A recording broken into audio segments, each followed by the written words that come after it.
My mom would be at all my sporting events. Let's say I was playing football, okay? My mother would be on the sidelines, and if the play on the field started going one way, my mother would run along like, Mark, get him, get him. I'd be like, oh my gosh. I'd get in the huddle with the other guys. They go, Mark, is that your mother? I go, no, I never saw her before in my life. See, the greatest gift my mother ever gave me, she believed in me. I have overdosed on drugs on 3 occasions where I should have been dead. But I believe I was kept here for a reason. You show me your friends, I will show you your future. How do I know this? I hung out with losers, and I became the biggest loser of them all because I gave up everything I dreamt about as a little boy because of who I chose to surround myself with. My friends would drive me home at 2, 3, 4 in the morning. We'd be drunk and high, laughing in the car. We'd pull up in front of my house in New York. They go, Mark, the light's on. I go, oh man, my mother's up. See, my mom wouldn't go to bed until she knew her son was still alive.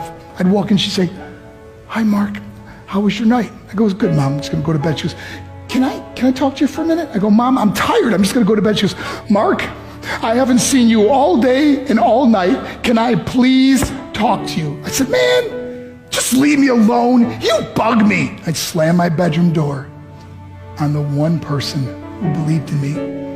I was on a worldwide tour and we were wrestling overseas in Japan. After my wrestling match, I went upstairs in my hotel room and I fell asleep. There was a knock at my door at 3 o'clock in the morning. I got out of bed and I looked through the safety window and I could see it was a Japanese promoter. So I opened the door and he said, Mark, you need to call home. There's been an emergency. I went and got on the hotel room phone. I called back to the United States and said, hey, what's going on? They said, Mark, I don't know how to tell you this. I said, just tell me what happened. I suddenly started crying. They go, Mark, I can't tell you. I said, just say it. They said, Mark, your mother died. I just threw the phone down. I ran out of my hotel room. I took the elevator to the lobby, and when the doors opened up, I just ran out into the street. I mean, there was no cars, there was no people. It was 3 o'clock in the morning. And I walked down the middle of a street in Hiroshima, Japan, and I remember looking up and just saying, Mom, I am so sorry. I flew home for her funeral, and I was so nervous to walk up to her casket, so I just stood way in the back. And I kept looking from a distance. I kept thinking to myself, Mom, please wake up. Please get up. And then I finally got the nerve to walk up to her. And as I got closer, I could see my mom for the first time. I mean, she was so beautiful. She was dressed in white. I mean, she looked like an angel. And I just stood over it. I said, Mom, you are my hero. Everything I am, everything I hope to be was because of you. You loved me so much. You gave me a life. You're the only one that ever believed in me. How did I repay her? By getting drunk, by getting high, by getting stupid, by hanging out with losers? For what? All she ever wanted to do was talk to me. I wish I could talk to you now, Mom. I wish you could see what I'm doing. Why couldn't I have been a better son? We are defined by our choices. But if you surround yourself with people involved in drugs and alcohol and pills, it's a dead end.